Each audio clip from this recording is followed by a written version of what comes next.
والدین کی اطاعت و فرما برداری کا اجر۔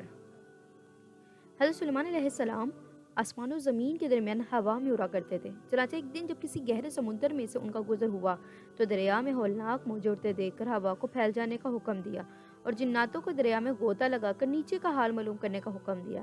جب حضرت سلیمان علیہ السلام کے حکم سے جنہوں نے دریا میں غوطہ لگایا تو اس میں موتی کا ایک ایسا چمکدار قبر دیکھا جس میں کوئی دروازہ نہ تھا۔ حضرت سلیمان علیہ السلام کو اس کی خبر دی گئی تو انہوں نے اس قبر کو سمندر سے لانے کا حکم فرمایا۔ چنانچہ جنات نے اس کو سمندر سے نکال کر حضرت سلیمان علیہ السلام کے سامنے پیش کیا، جس کو دیکھ کر انہیں بہت تعجب ہوا اور اللہ تعالیٰ سے دعا کی کہ جس سے وہ قبر شق ہو اور اس کا دروازہ کھل گیا۔ حضرت سلیمان علیہ السلام نے دیکھا کہ اس میں ایک نوجوان اللہ تبارک تعالیٰ کے سامنے سجدے میں مشغول ہے، تو حضرت سلیمان علیہ السلام نے اسے دریافت کیا کہ تم فرشتے ہو یا جن؟ تو اس نوجوان نے جواب دیا کہ میں انسان کی جنس سے ہوں۔ اس کے بعد حضرت سلیمان علیہ السلام نے دریافت فرمایا کہ آخر بزرگی اور فضیلت تجھے کیوں کر حاصل ہوئے؟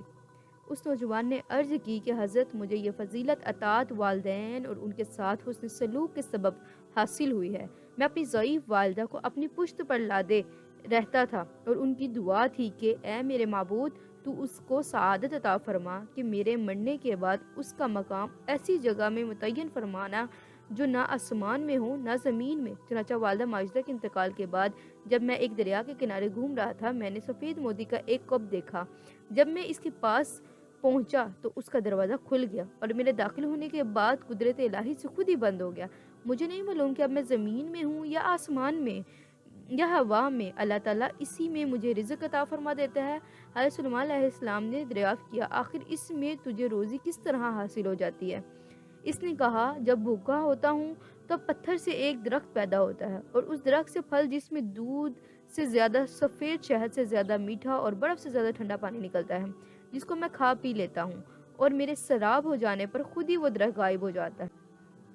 اس کے بعد حضرت سلیمان علیہ السلام نے دریافت فرمایا آخر تم اس کو میں دن اور رات میں کیوں کر امتیاز کرتے ہو؟ تو اس نے جواب دیا کہ جناب جب صبح صادق طلوع ہوتی ہے تو یہ کب سفید ہو جاتا ہے اور غروب آفتاب کے بعد اندھیرا، بس اس ذریعے سے دن اور رات کو پہچان لیتا ہوں۔ اس کے بعد حضرت سلیمان علیہ السلام کی دعا ہے وہ کب دریا کی گہرائی میں اپنے مقام کی طرف لوٹ گیا۔ کیا خوب صلہ دیا! اللہ رب العزت نے اطاعت والدین کا ماں باپ کی خدمت کی کس قدر عظمت ہے۔ بے شک جو والدین کی خدمت کرتا ہے وہ اپنی دین و دنیا بھی اچھی کرتا ہے اور آخرت بھی۔ اللہ تعالی ہم سب کو اپنے والدین کی صحیح معنوں میں خدمت کرنے کی توفیق عطا فرمائے، آمین یا رب العالمین۔